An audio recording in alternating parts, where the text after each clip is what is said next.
Hey everyone, welcome back to Corporate Decoder.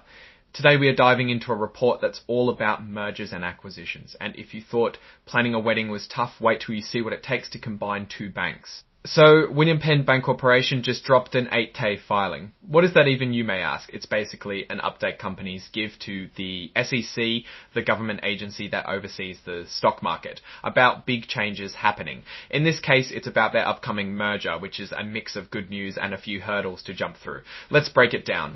First things first, the filing tells us it's a report following rules set by the Securities Exchange Act.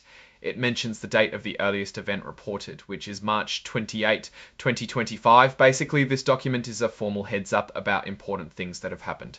The report is officially from Penn Bancorporation, a company based out of Bristol, Pennsylvania. They've got a file number and a tax ID, just like any business following the rules. Now, here's a check mark indicating that this filing includes written communications. Think of this as extra information, almost like a press release attached to the formal report. It also tells us Penn stock, each share with a tiny value of 1 cent, is traded on the NASDAQ under the ticker symbol WMPN. This means you can buy and sell their stock on the stock market.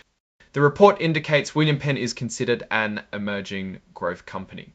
This basically means they're a smaller company still growing, so they get some breaks on certain regulations. Okay, now we get to the heart of the matter. This section talks about other events, which in this case is all about the merger.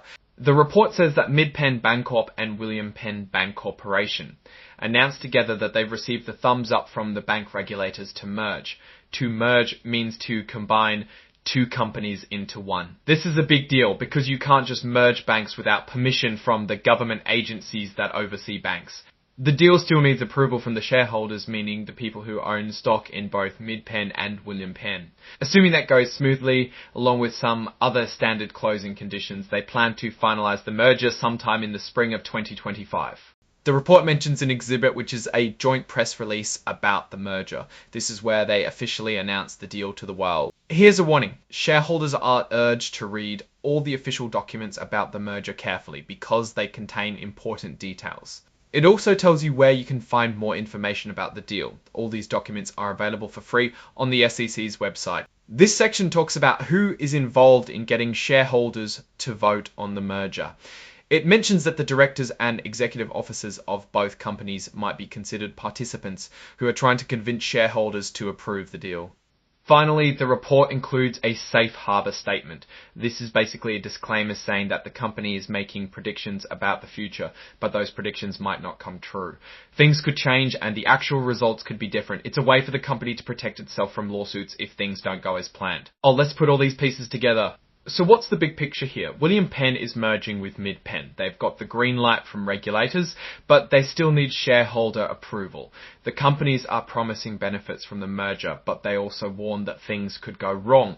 Penn seems to be taking a proactive step to grow by merging with a bigger player, Penn. The merger makes sense for both banks, but there are always risks involved in merging two different companies.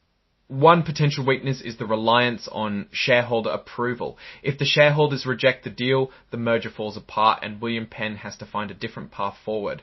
The forward-looking statements are another point to watch, since the actual outcome may differ. Looking ahead, a successful merger could create a stronger, more competitive bank. It would allow for more efficiency. However, it's very important that both companies watch out for changes in market conditions. Overall, the merger seems like a reasonable move for Penn. The company is clearly laying out both the potential benefits and the possible risks to keep shareholders informed. Whether this deal goes smoothly or not, it's definitely a significant chapter for Penn. Thanks for watching. If you found this breakdown helpful, please like, comment, and subscribe for more corporate decoder videos.